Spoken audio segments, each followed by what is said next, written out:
Hello friends, hello EV mechanic channel को subscribe कीजिए e rickshaw और ई बाइक से रिलेटेड रिपेयरिंग वीडियोस देखने के लिए। दोस्तों, आज का लाइव क्लास में हमारे पास एक स्टूडेंट का चार्जर आया है जो ई बाइक का चार्जर है। इस ई बाइक के चार्जर में जो ओसिलेटर आईसी है उसका नंबर मिट चुका है, नंबर नहीं है। तो इस नंबर को कैसे डिफाइन किया जाएगा, यहाँ पे वो चीज़ बहुत अच्छी तरह से बताई जाती है कि कैसे किसी आईसी के नंबर अगर मिट गए हो, फट गए हो और अगर किसी ने यहाँ से खोल के हटा दिया हो तो वो कौन सी आईसी लगेगी, इसकी पूरी जानकारी यहाँ पे अच्छी तरह से दी जाती है। जैसे कि आप भी यहाँ पर देखेंगे कि इस आईसी का नंबर नहीं लिखा हुआ है, फिर भी हम इस आईसी का नंबर जान सकते हैं। इसके लिए काफ़ी अनुभव होना ज़रूरी है और वो कोई अनुभवी व्यक्ति ही बता सकता है। तो हम ये सारी चीज़ें अपने बच्चों को बताते हैं। और बाय द वे, अगर ये आईसी हमारे पास नहीं है तो इसके जगह पे क्या लगता है ये भी हम बच्चों को बताते हैं। सपोज दैट अगर मैं इस आईसी का नंबर पता भी कर लूँ तो अगर वो आईसी हमारे पास अवेलेबल नहीं है तो इसके जगह पर हम दूसरा कार्ड लगाकर इसे हम ओके कर सकते हैं। तो आप इस वीडियो में देखने जाएंगे या देखने जा रहे हैं कि क्या किसी भी चार्जर के अंदर कोई आईसी शॉर्ट हो गई है, ख़राब हो गई है, तो हम कैसे पता करेंगे, ये हम आपको इस वीडियो में बताएंगे कि इस चार्जर के अंदर कोई आईसी शॉर्ट हो गई है तो हम कैसे जानेंगे कि वो आईसी शॉर्ट है या नहीं। और दूसरा, अगर हमारे पास वो आईसी अवेलेबल नहीं है तो उसके जगह पर हम क्या लगा के चार्जर को ऑन कर सकते हैं, ये आप इस वीडियो में देखने वाले हैं। तो चलते हैं मेन बोर्ड की तरफ और हम इसे कैसे लगाएंगे ये सारी जानकारी आपको दी जाएगी। तो दोस्तों, जो हमारे पास ये ओसिलेटर आईसी है जो आप देख रहे हैं, अगर आप जूम करके देखिए तो इसका नंबर तक मिटी हुई है। आप अगर जूम करके दिखा सके तो दिखा दीजिए, क्योंकि इसके ऊपर कोई नंबर नहीं लिखा हुआ है। हालांकि इसके ऊपर नंबर तो लिखे हुए होते हैं लेकिन कंपनी वाले इसे मिटा देते हैं क्योंकि इसका कोई नकल ना कर सके। अक्सर आप नए जो जितने भी ई बाइक का चार्जर बन रहे हैं सभी के नंबर मिटाए गए होते हैं। जैसे इसके भी नंबर मिटे हुए हैं और यहाँ पे जो कंट्रोलर आईसी है इसके भी नंबर मिटे हुए हैं, इसके ऊपर भी नंबर नहीं लिखा हुआ। तो क्या हम इसके आईसी के नंबर नहीं जान सकते हैं? बिल्कुल जान सकते हैं। इसके लिए अनुभव की ज़रूरत होती है। जब आपके पास अनुभव आ जाएगा तो आप बड़ी आसानी से जान सकते हैं। तो इस तरह के अगर आप नॉलेज चाहते हैं तो आप मल्टीटेक ज़रूर विजिट करें। तो देखिए दोस्तों, एक छोटा सा ट्रिक बताता हूँ कि आईसी शॉर्ट है या नहीं, ये कैसे जानते हैं। ये लाइव आप देख रहे हैं। सबसे पहले इस आईसी की सप्लाई पिन कौन है ये आपको ज़रूर मालूम होना चाहिए और ग्राउंड पिन कौन है ये ज़रूर मालूम होना चाहिए। अगर किसी आईसी की आप सप्लाई और ग्राउंड के बारे में जानते हैं कि कैसे सप्लाई पिन ढूंढते हैं और कैसे ग्राउंड पिन ढूंढते हैं, अगर आप उसे ढूंढ लें तो बड़ी आसानी से आप ये जान सकते हैं आईसी शॉर्ट है या नहीं। तो जैसा कि अगर हम इसे ढूंढें तो इसकी सप्लाई कुछ ऐसे आई है कि यहाँ पे आप देख रहे हैं कि 220 वोल्ट एसी ये ब्रिज है। ब्रिज से यहाँ से एक ट्रैक गया हुआ है और फिर ये ट्रैक यहाँ से बजर शो कर रहा है और इसके अपोजिट क्या लगा हुआ है, एक रसिस्टर। ये देखिए, ये हरे रंग का एक रजिस्टर लगा हुआ है।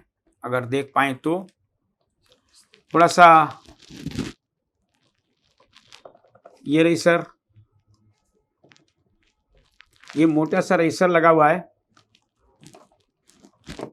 ये मोटा सा रजिस्टर लगा हुआ है जो कि अधिक वैल्यू का है, लगभग 10K के आसपास का है। इस रजिस्टर के साथ ये यहाँ पे आया है ट्रैक और फिर यहाँ से एक 0 ओम रजिस्टर के साथ ये पिन नंबर 7 पर गया हुआ है। देखिए, ये पिन नंबर 7 पर अगर मैं इसे टेस्ट करूं तो मैं आपको लाइव दिखा रहा हूं। ये देखिए बजर बज रहा, जो कि 220 वोल्ट एसी का टर्मिनल है ये। फिर यहाँ से एक 10K का रजिस्टर लग करके और फिर ये 0 ओम के रजिस्टर के थ्रू यहाँ पे 0 ओम का रजिस्टर लगा हुआ है और ये घूम करके पिन नंबर 7, ये 8 नंबर पिन है और ये 7 नंबर पिन, तो ये 7 नंबर पिन पे पहुँचा है। तो इसका मतलब है ये आईसी का सप्लाई पिन है पिन नंबर 7। तो हम पिन नंबर 7 का इम्पीडेंस नोट करेंगे। अगर ये 7 नंबर पिन का इम्पीडेंस अगर मोर देन 350 ओम आ रहा है तब तो ये आईसी को सही मानी जाएगी, या जनरली ये बोला जाता है 400 से 800 के बीच अगर आता है तो ये आईसी शॉर्ट नहीं है। अब देखते हैं कि क्या इसकी सप्लाई पिन का ओम कितना आता है, 400 से 800 के बीच। तो इसलिए हम डायोड के रेंज में हम रख लेंगे इसको और इसका ओम चेक करेंगे, क्योंकि मैं इसका इम्पीडेंस चेक कर रहा हूँ। इम्पीडेंस से हमें अच्छी तरह से मालूम हो जाएगा कि कितना ओम आ रहा है। तो इम्पीडेंस लेने के लिए आपको क्या करना होगा, मल्टीमीटर को डायोड के रेंज पे सेलेक्ट करना होता है और रेड प्रोब को ग्राउंड करना होता है। तो ग्राउंड कहाँ करेंगे, ये एमएफसी का माइनस टर्मिनल है, एमएफसी का माइनस टर्मिनल है। तो एमएफसी के माइनस टर्मिनल के साथ आप रेड प्रोब को ऐड कर देंगे, जोड़ देंगे। And black probe put on supply pin of oscillator IC. तो इसका पिन नंबर 7 सप्लाई है, तो ये 8 और ये 7, ये देखिए कितना ओम आ रहा है। अगर आप ध्यान से देखें तो टोटल आ रहा 8 ओम। आप जरा सोचिए कि जहाँ पे आना चाहिए था 400 या 350 ओम से ऊपर और आ रहा 8 ओम और 7 ohm, that means IC is faulty, IC will be short. इसका मतलब है आईसी शॉर्ट हो चुकी है। फिर से एक बार दिखा दूं, ये 7 नंबर पिन पे सीधा ये देखिए 8 ओम, इसका मतलब कन्फर्म है कि आईसी शॉर्ट हो गई है। तो जब ये आईसी शॉर्ट हो गई है तो इसका मतलब है ये पूरी तरह से ख़राब है, हम इसको अब नया लगा सकते हैं, तभी ये चल सकता है। तो दोस्तों इस आईसी का नंबर जरूर मिटा हुआ है, लेकिन मुझे ये आईसी के बारे में पता चल चुका है कि आईसी का नंबर है UC 3845। UC 3845 ये मैंने कैसे जाना, इसके सप्लाई और ग्राउंड पिन को आइडेंटिफाई करके, क्योंकि UC 3845 का जो सप्लाई पिन होता है वो पिन नंबर 7 और जो ग्राउंड पिन होता है वो पिन नंबर 5। तो ये 7 नंबर पिन है और ये आपको इधर से गिन पे 1 2 3 4 और ये 5 नंबर ग्राउंड पिन है। तो अगर ये ग्राउंड से देखो बजर बज रहा है या 0 ओम आ रहा है, तो ये सप्लाई जो 7 नंबर है और 5 नंबर पिन ग्राउंड है, तो एक आइडिया लग गया कि ये 3845 UC 3845 या TBA 3845 आईसी है। लेकिन केवल मैं यहाँ पे एक चीज़ और बताना चाहूँगा कि केवल आईसी के सप्लाई और ग्राउंड पिन जान करके आप परफेक्ट 100% परफेक्ट नहीं हो सकते कि वो आईसी कौन सी लगी है। इसके लिए आपको बहुत सी और भी चीज़ें जाननी होती है, और जान करके हम बड़ी आसानी से हम किसी भी आईसी का अगर नंबर मिट गया है या किसी ने उखाड़ के हटा दिया है, नहीं लगाया है, मिसिंग कर दिया है, या वो सोचता है कि अगर ये चार्जर मेरे से ठीक नहीं होता है तो मैं क्यों नहीं उस आईसी को बदल दूं, हटा दूं, निकाल दूं, जो कोई नहीं कर पाए। तो वो सारी जानकारी अगर आप चाहते हैं कि ऐसे भी जो चार्जर हो जो कोई नहीं ठीक करे और वो करना चाहते हैं आप ठीक से, उसको अच्छी तरह से समझना चाहते हैं, तो एक बार मल्टीटेक जरूर विजिट करें। तो आइए दोस्तों, जैसे कि मैं आप जान चुके हैं कि आईसी शॉर्ट हो चुकी है, अब हमारे पास ये आईसी नहीं है, तो क्या इसको हम चालू नहीं कर सकते? तो बिल्कुल जवाब है कि चालू किया जा सकता है। इसके लिए एक अलग से कार्ड आता है, तो इस कार्ड को हम लगा करके इसको चालू कर सकते हैं। तो उस कार्ड का नाम है, जैसे कि आपको मैं कार्ड दिखाना चाहूँगा, ये एक कार्ड है, ये एक मॉड्यूल है जो 465R का मॉड्यूल है। इस पर लिखा हुआ है 465R या 565R, आप दोनों में से कोई लगा सकते हैं। 465R, हालांकि इसमें लिखा है 465R, ठीक है। इसके ऊपर ये क्या है, एक STR होता है, ये STR होता है। तो हम STR का एक मॉड्यूल लगाने जा रहा हूँ इस कार्ड के अंदर। इस आईसी को हटा करके मुझे इसका मॉड्यूल लगाना होगा, और ये आप जो देख रहे हैं इसके कुछ कलर वाइज है, जो स्टैंडर्ड कलर होता है इसका कनेक्शन करना होता है, और कनेक्शन करके इसको हम चालू कर सकते हैं। तो अगर आपके पास अगर ये आईसी नहीं मिलती है तो ये मॉड्यूल लगा के इसको चालू कर सकते हैं। तो अब हम लोग इसको मॉड्यूल लगाने जा रहे हैं कि आपको इस वीडियो में मॉड्यूल कैसे लगाया जाता है इसकी पूरी जानकारी मैं यहाँ पे दूंगा, और आपके सामने ही ये सारा कनेक्शन किया जाएगा। तो आइए, मॉड्यूल लगाने से पहले कुछ बातें हैं उसको ध्यान में रखना होता है। अगर आप मॉड्यूल लगाना चाहते हैं तो सबसे पहले जो आईसी शॉर्ट हो गई है उसे हमें बाहर निकालना होता है। तो इस मॉड्यूल को लगाने के लिए मुझे यानी इस STR मॉड्यूल को लगाने से पहले हमें इस IC को क्या करना होगा, रिमूव करना होगा। और साथ साथ यहाँ जो स्विचिंग मॉसफेट लगा हुआ होता है उसे भी रिमूव करना होगा, क्योंकि यहाँ पे स्विचिंग मॉसफेट लगा हुआ था वो ख़राब हो गया था और ये लो वैल्यू रेजिस्टर भी ख़राब है और IC भी शॉर्ट है।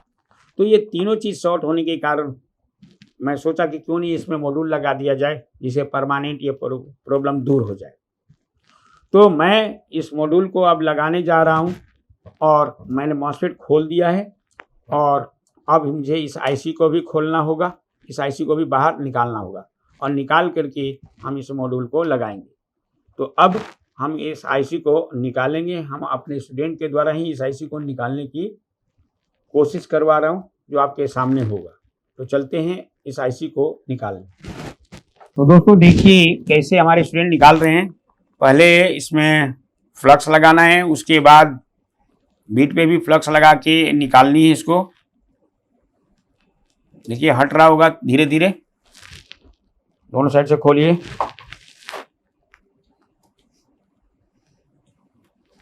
वैसे एसएमडी मशीन से भी इसे खोला जा सकता है, लेकिन क्योंकि ये लोकल बोर्ड है बहुत ही जल्दी ये शॉर्ट हो सकता है या ट्रैक टूट सकता है या खराब हो सकता है, जल सकता है, क्योंकि ये बहुत ही कमज़ोर पीसीबी है। तो हम इस तरह से भी निकाल सकते हैं और नहीं तो आप एसएमडी मशीन से भी इसे खोल सकते हैं।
तो दोस्तों जैसा कि आपने देखा कि हमने इस कार्ड से, जो चार्जर के कार्ड से मैंने ये IC निकाल दी और ये पहले से रजिस्टर ख़राब था और ये आपको इसके साथ मॉसफेट लगा हुआ था, ये तीनों ही ख़राब हैं, इसलिए मैंने इसे निकाल दिया है।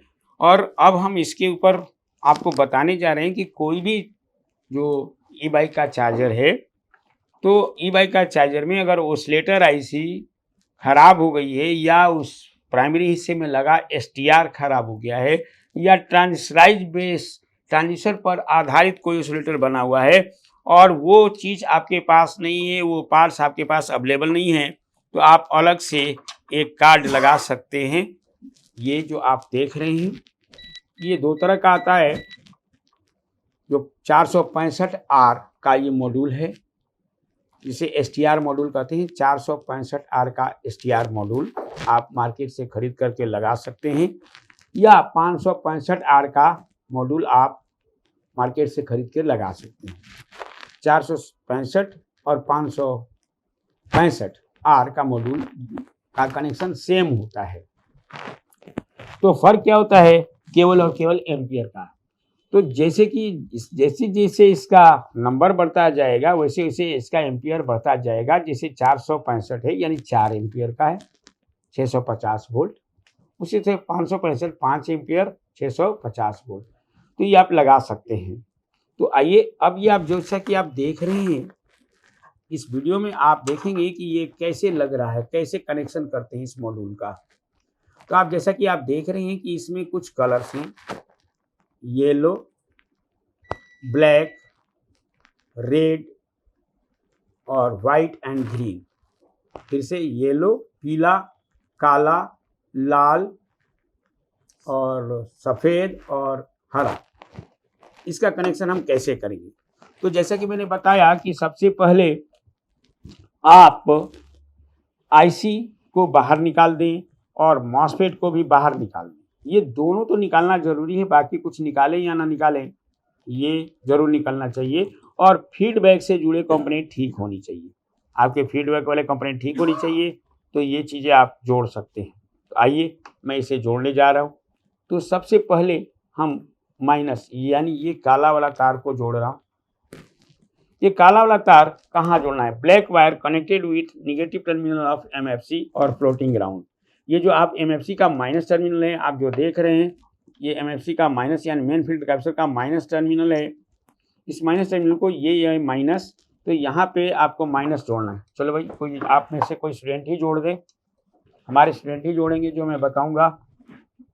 ब्लैक प्रोब जोड़िए यहाँ माइनस पे, एमएफसी के माइनस पर।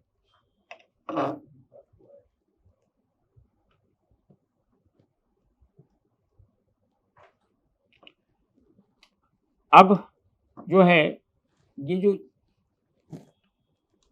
जो ग्रीन वाला वायर है, green connected with positive terminal of MFC, यानी आपको ये जो ग्रीन वाला वायर है ये एमएफसी के प्लस से जोड़ें। जैसे कि आप यहाँ मेन फिल्टर कैप्चर का ये प्लस पॉइंट है और ये पिन है, तो यहाँ पे आपको ब्लैक ये ग्रीन वाला वायर एमएफसी के प्लस से जोड़ देना है।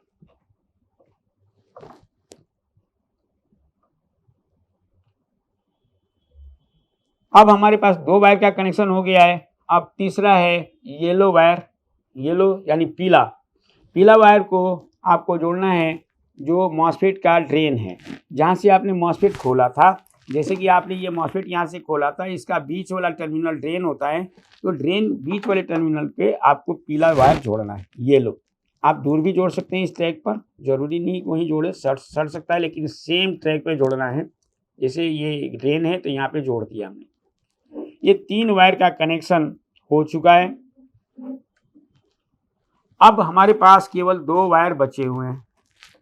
इन 2 वायरों का कनेक्शन आपको करना होगा। अब ये कैसे करना है? तो ये रेड वायर है, वो फीडबैक वायर से जोड़ना होगा, यानी फीडबैक पिन से जोड़ना होता है। तो इसमें जो फीडबैक पिन है तो वो हमें पता करना होगा कि फीडबैक पिन कौन है। तो इसके लिए हम पहले इस जो एसएम ट्रांसफार्मर के अंदर ही होता है वाइंडिंग, प्राइमरी, सेकेंडरी और फीडबैक वाइंडिंग। तो दोस्तों ये वाला एरिया जिधर एमएफसी होता है वहाँ पे फीडबैक होते हैं, यानी उसी साइड फीडबैक होते हैं, जिधर एमएफसी होते हैं उधर फीडबैक भी होते हैं, और साथ ही साथ प्राइमरी वाइंडिंग भी होता है। तो पहले मैं प्राइमरी वाइंडिंग को पता करूंगा, उसके बाद फीडबैक वाइंडिंग को। ध्यान रहे, प्राइमरी वाइंडिंग के साथ नहीं जोड़ना है, आपको फीडबैक वाइंडिंग से आपको ये रेड वायर को कनेक्ट करना है। और इसके लिए मीटर का सहारा लेना पड़ेगा, और सहारा लेकर के हम पता कर लेंगे कि प्राइमरी वाइंडिंग कौन है। तो प्राइमरी वाइंडिंग के लिए सबसे पहले मॉसफेट का ड्रेन यानी बीच वाला सिरा पे हम रखेंगे एक प्रोब को, जो ये दिख रहा है, यानी ये ट्रैक आया है सेम। अब इससे जो कंटिन्यूटी बताएगा उसे प्राइमरी वाइंडिंग कहते हैं। तो देखिए ये कुछ ओम नहीं शो किया, या ये कहिए कि बजर नहीं बजा, इसका मतलब ये प्राइमरी नहीं है। फिर ये प्राइमरी नहीं है, और ये यहाँ से यहाँ बोल रहा है, बजर बोल रहा है, बजर बोल रहा है या जीरो ओम बोल रहा है। तो कोई बात नहीं, जीरो ओम भी बोले तो कनेक्टेड माना जाता है। इसे आप बजर से आप चेक कर सकते हैं। तो देखिए ये और ये प्राइमरी है, तो ये प्राइमरी हो गया दोनों। अब ये क्या है? फीडबैक। तो फीडबैक के लिए मैं यहाँ से जोड़ूंगा फीडबैक के लिए। तो फीडबैक को हम कनेक्शन करने जा रहे हैं। तो फीडबैक के लिए आपको ये वाला पिन जो है वो फीडबैक है, जैसे कि आप ये देख रहे हैं, यहाँ से एक रेसर लगा है, तो ये फीडबैक में जोड़िए।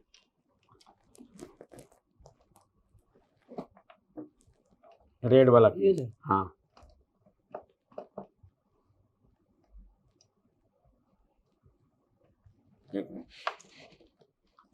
फीडबैक के साथ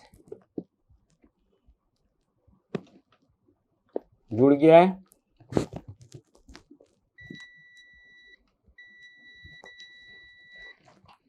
जी, फीडबैक के साथ जुड़ गया। अब ये जो बच गया है वो ऑप्टो कपलर के साथ जोड़ना होगा। ये जो लास्ट वाला है ये व्हाइट वाला वायर, ये ऑप्टो कपलर के पिन नंबर 4 से जोड़ना होता है। तो ऑप्टो कपलर का पिन नंबर 4 बहुत ही कॉम्प्लिकेटेड बना दिया है, अंदर की तरफ है, ये देखना पड़ेगा कौन है। तो पहले मैं देख करके आपको बताता हूँ कि कौन है इसका पिन नंबर 4। ये 1 2 3 4, तो 4 नंबर पिन ये फीडबैक, ये है, ये इस साइड में ए डॉट है, तो ये 1, ये 2, ये 3 और ये 4। तो 4 नंबर पिन ये फीडबैक है, ये वाला पिन। तो आपको देखिए यहाँ पे अगर गौर से देखूं तो राइट, ये 1 1 2 3 एंड 4, तो 4 के साथ आपको कनेक्ट करना है। और यहाँ पे 2 लगे हुए हैं, 2 ऑप्टो कपलर लगे हुए हैं, तो इनमें से बारी बारी से हमें इसे लगाना होता है। लेकिन इसमें आपको क्या करना है कि इसी के साथ जोड़ देना है, पिन नंबर 4 के साथ। कई बार सपोर्ट नहीं करता है तो इसे चेंज भी करना पड़ता है। इस चार्जर के अंदर 465R का मॉड्यूल लगा चुका हूं। अब आप को थोड़ा सा मैं बोर्ड पे बता दूं कि इसका कनेक्शन कैसे करना है। एक बार थोड़ा सा सर्किट के अनुसार भी आप इसको देख लीजिए, फिर मैं इसे चालू करके दिखाऊंगा कि ये चालू हुआ या नहीं हुआ। तो आइए चलते हैं बोर्ड पर।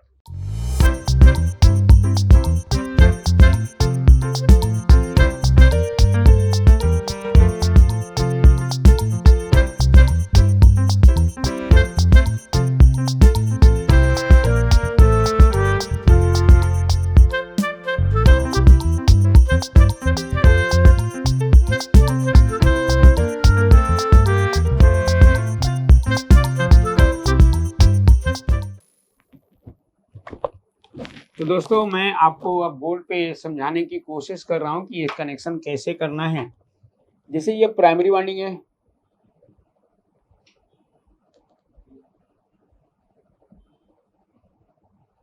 एसएम का प्राइमरी, इसे कहते हैं फीडबैक। जो प्राइमरी साइड ही होता है, और इसका अपोजिट क्या है, सेकेंडरी। Secondary winding. तो आपको सेकेंडरी वाइंडिंग में कुछ नहीं करना है, एक छोटा सा ऑप्टो कपलर और होता है जो आपके प्राइमरी सेकेंडरी के बीच जुड़ा होता है। तो इसका 1 number pin, 2 number pin, 3 number pin, 4 number pin गिनने आना चाहिए। इसमें डॉट होता है, तो सपोज दैट यहाँ पे डॉट है, तो ये क्या है, 1 2 नंबर पिन ये, तीसरा ये ग्राउंड होता है, ये याद रखना है, और चौथा ये पिन है। तो ये हमारे काम का है। तो ये यहाँ पे भी आपको, यहाँ पे एक कनेक्शन आपको यहाँ करना है, फिर दूसरा यहाँ, तीसरा यहाँ, चौथा यहाँ और पांचवा यहाँ। टोटल 5 वायर है। तो ये 5 वायर का कनेक्शन आपको ये करना है, जो कि आप ट्रेस करके कर सकते हैं। तो जैसे कि मैं आपको बात करूं, तो यहाँ पे जो वायर हम लगा रहे थे, जो इससे कहते हैं MFC, यानी मेन फिल्टर कैपेसिटर। बड़ा सा कैपेसिटर होगा जिसे MFC कहते हैं। तो इसके ग्राउंड वाले ट्रैक से, ये माइनस का टर्मिनल है, ये प्लस है, ये MFC के प्लस माइनस लिखा होता है। तो आपको क्या करना है कि ये ब्लैक, ये जो काला वाला तार है, ये ग्राउंड पे रखना है। ये ग्राउंड का सिंबल है, इसे ग्राउंड कहते हैं, इसे भी ग्राउंड कहते हैं, लेकिन ये फ्लोटिंग ग्राउंड है या MFC का ग्राउंड है। तो MFC के ग्राउंड पे आप कौन सा तार जोड़ेंगे, ब्लैक वायर। जो मॉड्यूल है हमारा 465R का या 565R का, उसका ब्लैक वायर आपको connected with negative terminal of main filter capacitor. And उसके बाद जो है ग्रीन वायर, जो इसका जो ग्रीन वाला वायर था, जो मॉड्यूल का ग्रीन वायर है, ग्रीन वायर को आपको MFC के प्लस से जोड़ना है, जो हरे वाले तार। तो 2 वायर का कनेक्शन हो चुका है। जो तीसरा कनेक्शन है, जो कि इसके साथ क्या लगा होता है, इसके साथ याद होगा आपको, यहाँ पे एक मॉसफेट लगा होता है, जो इसे स्विचिंग मॉसफेट कहते हैं। तो इस मॉसफेट को आपको खोलना होता है, और ये स्विचिंग मॉसफेट का ड्रेन रियल में इसके साथ जुड़ा हुआ था, ठीक है ना। और ये गेट है, ये ड्रेन और ये सोर्स, ये मॉसफेट है। Switching MOSFET. तो इसको आपको क्या करना है, खोल देना है, इसको यहाँ से डिस्कनेक्ट कर देना है, ये आपको लगाना ही नहीं है, यहाँ से हटा देना, यानी बाहर निकाल देंगे। और जब बाहर निकाल देंगे तो ये ट्रैक आपको बच जाएगा। तो इसके साथ जो आपको वायर जोड़ना है वो कौन सा वायर, तो ये वायर होगा येलो, यानी ये जो मैं आपको दिखा रहा हूँ इसको येलो वायर जोड़ना है, जो मॉड्यूल का पीला वाला वायर, येलो वायर कनेक्शन करना है इससे। उसके बाद आप ही के मॉड्यूल में एक और वायर है जिसे रेड वायर कहते हैं, रेड वायर कनेक्ट करना है, इसे फीडबैक कहते हैं। इसको क्या कहते हैं, फीडबैक। ये वोल्टेज तब मिलती है जब स्विचिंग चालू हो जाता है। तो ये फीडबैक वायर पहचान क्या है कि इस प्राइमरी साइड में दूसरी वाइंडिंग के साथ एक डायोड लगा होता है, उसके साथ आपको जोड़ देना है रेड वायर। और लास्ट में एक और व्हाइट वाला वायर है, ये आपको 4 नंबर पिन है ऑप्टो कपलर का, ये 2, ये 3 और ये 4, ये ऑप्टो कपलर है। तो 4 नंबर पिन के साथ आपको कौन सा वायर जोड़ना है, व्हाइट। तो इस तरह से आप कनेक्शन कर सकते हैं। तो ये मैंने पूरी जानकारी आपको बोर्ड पे बताई है। इसी तरह से हमारा जो क्लास में जितना भी होता है थ्योरेटिकल और प्रैक्टिकल, जो दोनों अच्छी तरह से कराई जाती है, तो मैंने इसी तरह से इस बोर्ड में कनेक्शन कर दिया है। और अब हम लोग उस बोर्ड को ऑन करके देखते हैं जो मैंने इसी तरह से कनेक्शन किया है। और अब मैं इस बोर्ड को ऑन करके दिखाता हूँ कि क्या ये चालू हुआ है या नहीं। तो दोस्तों मैंने उसी तरह से ये कनेक्शन किया है जैसा कि मैंने बोर्ड पर बताया है। अब मैं इसको ऑन कर रहा हूँ और ऑन करने के बाद देखता हूँ हमारा चार्जर चालू हुआ या नहीं। ये मैंने ऑन कर दिया, ये देखिए एलईडी जल चुकी है, इसका मतलब हमारा चार्जर ऑन हो चुका है, चार्जर ऑन हो गया है। जबकि इसमें आईसी हमने खोल दिया है और यहाँ से मॉसफेट भी हटी हुई है। तो इस तरह से आप मॉड्यूल लगा सकते हैं। और फाइनली आपको अब मैं इसमें वोल्टेज चेक कराना चाहूँगा कि वोल्टेज आ रहा है या नहीं। तो दोस्तों अब मैं इसका वोल्टेज चेक करके दिखा दूँ। देखिए यहाँ पे ये जो एक पावर डायोड लगा हुआ है ये हीट सिंक के साथ, यहाँ पे मैं चेक कर रहा हूँ। यहाँ पे मैंने ब्लैक पर रख दिया जो कि ग्राउंड वाला ट्रैक है, और यहाँ पे रेड, और मल्टीमीटर 200 वोल्ट के रेंज पे एलईडी भी जल रही है। अब देखिए यहाँ पे वोल्टेज आ रहा कि नहीं आ रहा, ये देखिए 70 वोल्ट आ चुका है, यानी 70 वोल्ट यहाँ से आउट हो गया है। इसका मतलब हमारा चार्जर प्रॉपर काम करने लगा है। इस अलग से मॉड्यूल लगा करके हमने इस चार्जर को ऑन कर दिया है। अब ये रहा सवाल कि इस मॉड्यूल को कैसे फिट करेंगे। तो ये फिट करना आपका काम है, ये कहीं भी फिट किया जा सकता है, ऐसे हम हवा में नहीं छोड़ सकते, नहीं तो ये खराब हो जाएगा। तो इसको फिट आप बड़ी आसानी के साथ ऐसे कुछ लगा करके, और यहाँ पे पेंच जो स्क्रू था जो यहाँ पर पहले से लगा हुआ था इस मॉसफेट के साथ, इसे आप फिट कर दीजिए अच्छी तरह से। तो ये बहुत अच्छी तरह से काम करने लगता है और ये बहुत ही सक्सेसफुल है। और इस तरह से आप किसी भी तरह के ई बाइक के चार्जर में अलग से मॉड्यूल लगा करके उसे चला सकते हैं, अगर आईसी वगैरह नहीं मिलता है तो दोस्तों आपने इस वीडियो में देखा कि ये अलग से जो मॉड्यूल लगाया जाता है वो कैसे लगाया जाता है।